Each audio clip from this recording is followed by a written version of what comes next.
욥은 지금 고난으로 인해서 많이 힘들어하고 있습니다. 7장의 시작은 그 하루하루 힘든 노동의 일을 하는 품꾼의 이야기로 자기 자신을 그때서 이야기를 해요. 품꾼이 언제가 행복할까요? 일한 것에 대해서 삭을 받을 때 가장 행복하죠. 그래서 삭을 받기 위해서 일꾼은 이제 하루가 맞춰지기를 기다리는 거예요. 그때그때 하루마다 이렇게 품삯을 주었던 것 같아요. 그런데 여러분, 삭을 받지 않으면 어떨까요? 큰 고통이죠. 자기 식솔들도 챙겨야 되고, 또 오늘 하루를 버티고 살아가는 굉장히 어려운 일인 거예요. 욥이 이런 이야기를 하는 게 뭐냐면 3절의 말씀을 보니까 이와 같이 내가 여러 달째 고통을 받고 있으니 고달픈 밤이 내게 걱정이로구나, 이런 표현을 쓰거든요. 그러니까 자신은 지금 여러 달째 삭을 받지 못하는 품꾼처럼 지금 보내고 있다는 거예요. 욥이 지금 모아두었던 것들이 다 사라졌죠. 양, 소, 낙타 다 잃어버렸거든요. 사랑하는 자녀들 10명이 다 죽었어요. 아내는 차라리 욕하고 죽으라고 이야기를 하고 있고, 그리고 믿었던 친구들은 아무런 도움이 안 될 뿐만 아니라 이들의 조언이 더욱 힘이 들어요. 이런 거죠. 열심히 살아왔는데, 욥의 나이가 이때 40에서 아니 빠르면 40, 늦으면 60 정도 됐다고 하는데, 내가 이렇게 살아온 삶의 결과가 이런 건가? 라는 생각이 드는 거예요. 열심히 하루 품꾼이 일하는 게 끝났는데 아무런 받을 게 없는 것처럼 내가 살아온 삶의 어때요? 결과가 이거예요. 아무것도 없어요. 너무 자기 자신을 생각하니까 어떻게 된 거예요? 고달픈 거예요. 그래서 3절에 보니까 고달픈 밤이 내게 걱정이구나. 그러니까 품꾼이 이렇게 일을 하고 나면 다 얻은 것 때문에 만족하는 밤을 보내는데 아무것도 얻지 못하는 자신을 보니까 어떻게 된 거예요? 밤이 걱정이 되는 거예요. 그러니까 4절에 보니까 내가 누울 때면 말하기를 언제나 일어날까, 언제나 밤이 갈까 하며 새벽까지 이리 뒤척 저리 뒤척 하는구나. 잠이 안 오는 거예요. 이리 뒤척 저리 뒤척 하면서 내가 진짜 인생을 이렇게 살아, 내가 얻은 게 뭔가, 왜 나한테 이런 고난이 찾아왔는 걸까 하면서 이리 뒤척 저리 뒤척 하는 거잖아. 밤이 안식이 돼야 되잖아요. 안식의 밤이 돼야 되거든요.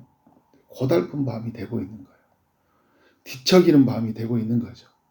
3절과 4절은 마음의 고통이라면요, 5절은 육체적 고통이에요. 살에는 구더기와 흙구덩이가 의복처럼 입혀졌다. 종기가 났었잖아요.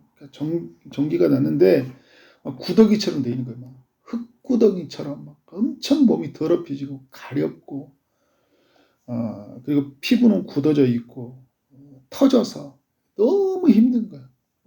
잠은 안 오고 다른 생각하면 생각할수록 막 너무 속상하고, 이런 상태가 지금 있거든요. 근데 6절에서 욥이 뭐라고 하냐면 나의 날은 배틀의 북보다 빠르다. 배틀을 이제 배를 직조할 때, 배틀이라는 게 배를 직조할 때 엮는 그 틀을 말하잖아요. 그러니까 좌우로 움직이면서 실이 엮어지거든요. 근데 이게 지금 좌우로 엮어지면서 실이 하나하나 쌓아져 가잖아요. 근데 자신의 삶을 보니까 이렇게 뭔가 왔다 갔다 하는데 뭔가 빨리빨리 지나가는 것 같아요. 근데 3절과 4절을 보면 굉장히 시간이 늦게 가는 거 같잖아요. 하루가 안 가거든요. 근데 6절은 하루가 왜 이렇게 또 빨리 가요? 3절과 4절은 고통의 속도예요. 고통의 속도는 어떻게 돼요? 빨리 사라져야 되잖아요, 고통이. 근데 고통이 빨리 안 가는 거예요. 너무 힘든 거예요. 근데 6절은 인생의 속도예요. 인생은 또 보니까 너무 빨리 가버렸어요. 다 지나가 버렸잖아요. 다시 시작하려고 하니까 이제 뭔가 이렇게 젊은 게 이렇다 가면 좀 다시 시작하면 되잖아요. 나이가 많이 또 들어갔잖아요. 어떻게 해야지. 근데 인생은 또 빨리빨리 가는 것 같아요. 그리고 그 인생은 아무런 의미가 없는 것 같고 너무 빨리 지나간다. 근데 여러분, 이게 이 시대 사람들이 겪는 격통이잖아요. 고통은 엄청 빨리 안 지나가요. 우리에게 있는 고통. 근데 인생은 아무 희망 없이 기쁨 없이 너무 빨리 지나가 버린다. 그러니까 6절에서 희망 없이 보내는구나. 그러니까 뭔가 희망이 있어야 되잖아요. 기쁨이 있어야 되잖아요. 이런 고난을 가지고 사는 사람들이 이 시대에 있고 또 우리 주변에 있어요. 우리가 눈을 크게 뜨면 있어요. 우리가 귀를 열면요, 신음의 소리가 들려요. 나만 아픈 게 아니에요. 나보다 더 아픈 사람이 있어요. 우리가 눈을 뜨고 우리가 귀를 열면 있어요. 근데 친구들도 못 보는 거죠. 지금 욥이 너무 아픈데 눈앞에 있는 욥을 보고도 아픈지 모르고 있는 거예요. 누가 이들에게 고난받는 사람들에게 힘을 줄 수 있을까? 그의 상처를 어루만질 수 있을까? 욥기는요, 친구들이 아무런 도움이 안 된다는 걸 보여주고 있어요. 근데 7장 이제 7절부터 욥이 누구를 향합니까? 시선을 하나님께로 향하고 있어요.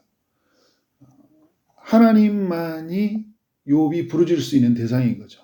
7절에 보니까 자신의 그 어떤 허무함을 하나님 앞에 토로하고 있죠. 6절에서 희망 없이 보내는다 이야기할 때, 또 3절에 고달픈 밤이다 할 때, 7절에 내 생명이 한낮 바람 같음을 생각하옵소서.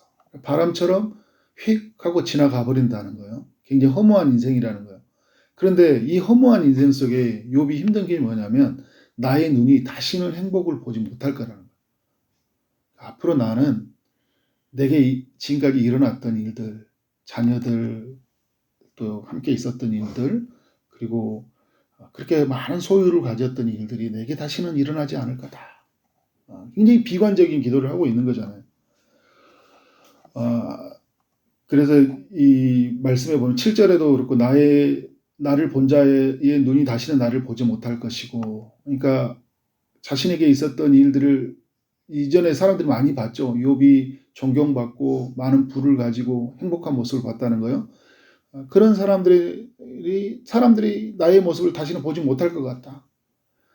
주의 눈이 나를 향할지라도 내게 있지 아니할지라다. 그러니까 하나님은 이 욥이 이 고백을 하는 거 뭐냐면, 말씀 속에 고백하는 거 뭐냐면, 욥이 하나님의 존재를 부인한 게 아니에요. 하나님이 어떤 분인지 알고 있어요. 그런데 지금도 고난받지 않는 나를 치신 하나님이라면 나에게 전혀 행복을 주지 않을 것이라는 그런 생각이 드는 거예요. 그러니까 욥이 이제 고백하는 과정 속에 이제 죄가 있긴 있어요. 이렇게, 그렇지만 오늘 내용으로 쭉 흐르는 부분을 보면, 그러니까 죄가 있다는 이야기 뭐냐면 이전에 죄가 있다는 게 아니에요. 고백하는 과정에서 죄를 짓는다는 거예요. 이제 다시는 행복이 있지 않을 것 같은 믿음 없는 말을 하니까. 그런데 지금 욥이 고난이 크기 때문에 이런 고백을 받아주는 거예요. 다시는 없을 것 같다, 행복이 없을 것 같다, 이런 이야기를 하는데, 그래서 11절에 내가 내 입을 금하지 아니하고 내 영혼의 아픔 때문에 말하면 내 마음의 괴로움 때문에 불평하겠습니다, 이야기를 하는 거예요. 하나님, 나 지금 너무 힘드니까 이렇게 말하는 거예요. 이렇게 하는 거죠. 근데 여러분, 우리 자녀들이 힘들면 막 우리에게 쏟아낼 때 있잖아요. 왜? 부모니까, 아빠니까, 엄마니까 할 수 있잖아요. 욥은 하나님을 아버지로서, 또 어떻게 합니까? 그의 인생의 구주로서 그 아픔에서 건져내실 리가 하나님이시잖아요. 그러니까 그 하나님 앞에서 그 아픔을 고백하고 있는 거예요. 그러니까 8절, 9절도 그렇고 10절도 그렇고 다시는 그 행복이 오지 못할 것 같은 이 고통을 어떻게 해요? 하나님 앞에서 말하고 있는 거잖아요. 근데 여러분, 욥이 다시는 행복한 시간이 오지 않나요? 42장에 가보면 하나님이 그 행복을 준비해 놓으셨잖아요. 10명의 자녀들이 또 기다리고 있어요. 그리고 잃어버렸던 소유는요, 2배로 하나님이 예비하고 계셔요. 근데 지금 욥은 미래를 알지 못하잖아요. 지금밖에 보지 못하잖아요. 근데 살아온 삶과 지금을 딱 생각해 보니까 어떻게 된 거예요? 다시는 이런 일이 일어나지 않을 것 같다. 근데 욥은 이 절망의 순간에 누구를 바라보고 있는 거예요? 하나님을 바라보고 있어요. 근데 여러분, 이 3장에서 욥이 힘든 걸 막 토로했잖아요. 나 태어난 나를 저주하고 차라리 죽었으면 좋겠다고. 이것 때문에 친구들한테 비난을 당했거든요. 그러면 이런 거 있잖아요. 내가 이런 말 하면 그 욥이 후회를 했던 것처럼 이런 말 하지 않아야 되겠다 했는데 여러분 7장이 어떻게 돼요? 또 말을 해요. 그리고 하나님 앞에서 지금 이 7장 7절에서 자신의 그런 힘든 상황을 또 이야기해요. 친구들한테 욕먹을 각오하는 거예요. 지금 욥은 누구밖에 안 보이는 거예요? 하나님밖에 안 보이는 거예요. 자기의 고통과 하나님밖에 안 보이는 거예요. 지금 고통이 너무 크고 그런데 하나님은 어떻게 살아계시고 하나님은 나의 기도의 소리를 들으신다는 걸 알고 있어요. 그리고 이 고통을 누구에게 호소하고 있는 거예요? 하나님께 호소하고 있는 거예요. 12절에 보니까 내가 바다니까 바다 괴물이니까 주께서 어찌하여 나를 죽이시나이까. 왜 주님? 차라리 죽여달라는 이야기잖아요. 나를 그냥 죽이지 왜 나를 살려두냐는 거예요. 13절에 보니까 내가 말하길 내 잠자리가 나를 이루하고 내 침상이 내 수심을 풀리라 할 때 14절 주께서 꿈으로 나를 놀라게 하시고 환상으로 나를 놀라게 하시고 그러니까 하나님이 이제 예를 들어서 없다 그러면 그냥 살겠는데 이렇게 고난을 통해서 하나님은 살아계시지 않구나. 하나님 살아있다는 어떻게 이렇게 되지? 이렇게 구도로 가면 편해요. 하나님 떠나면 되잖아요. 그런데 잠자면 환상으로 꿈으로 나타나셔서 하나님 살아계신 걸 드러내시는 거예요. 미치겠는 거예요. 하나님 살아있는데 왜 나는 고통을 있는 대로 내버려 두냐는 거예요. 그러니까 그래서 15절에 내 마음이 뼈를 깎는 고통을 겪느니 차라리 숨이 막히는 거고 죽는 걸 택하리겠다. 그러니까 이 욥은 고난이 힘든데요. 욥이 진짜 힘든 건 뭐냐면 하나님이 살아있는데 왜 하나님이 일하지 않느냐는 거예요. 그리고 내가 고난이 뭔가 이렇게 나타나고 보여줄 뿐이지 왜 내게 말해주지 않냐는 거예요. 고난을 해석해줘야 되잖아요. 이해되도록 나를 설득시켜줘야 될 거 아니에요. 그런 건 안 하고 그냥 고난의 상태를 내버려 두고 하나님은 욥아 나 살아있어 너와 함께 있어 라고 이야기는 하는데 왜 고난이 있는지 말씀해 주시라니까요. 이런 이야기를 안 해주는 거예요. 너무 힘든 거예요.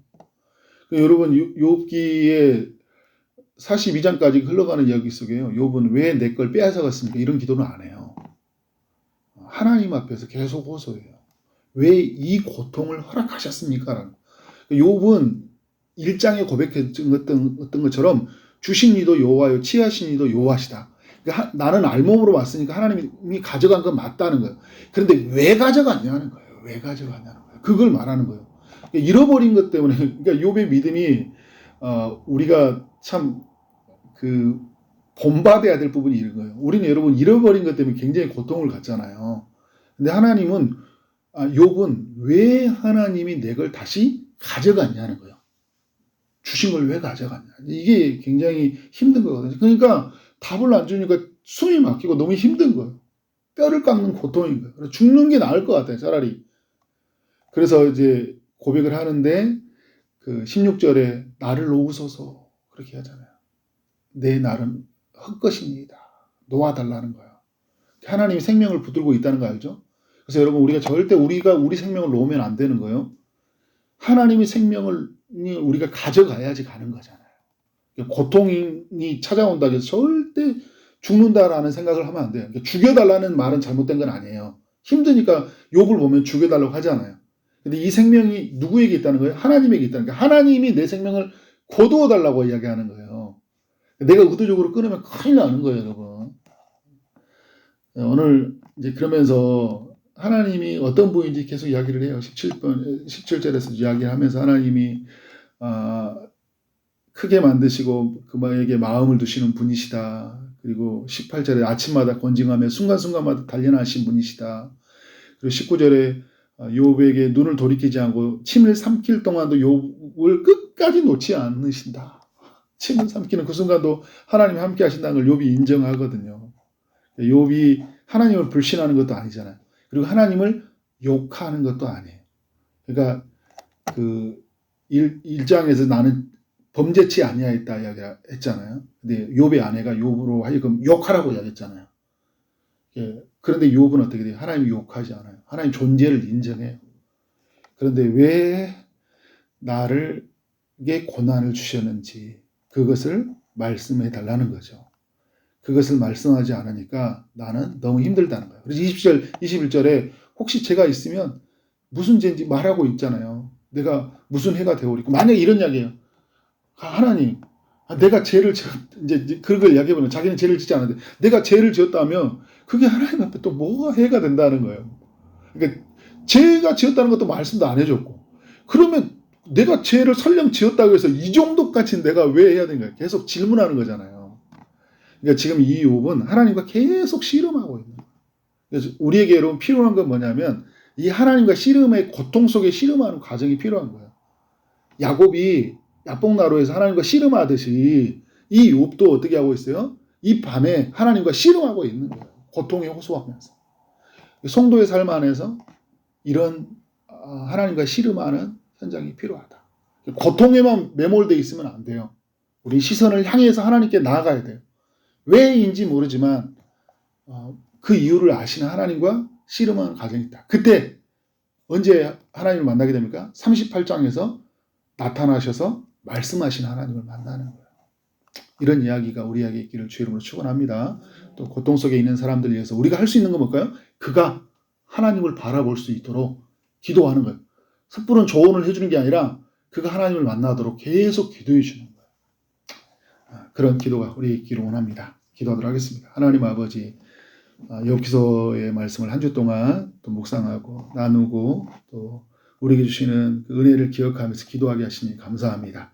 하나님, 우리 안에 여러 고통이 있을 때, 또 사람들의 여러 조언의 소리가 있을 때 거기에 흔들리지 아니하고 하나님을 바라보며 나갈 수 있도록 인도하여 주옵소서.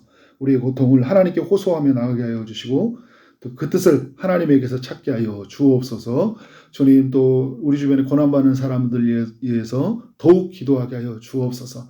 또 함부로 말하지 않게 하여 주시고 또 그 안에서 가지고 있는 고통을 쉽게 단언함으로 말미암아 상처를 주지 않도록 우리 입술을 주장하여 주실 줄 믿습니다. 누군가에게 조언해 주는 말이 아니라 기도하는 입술이 되도록 우리의 입을 사용하여 주옵소서.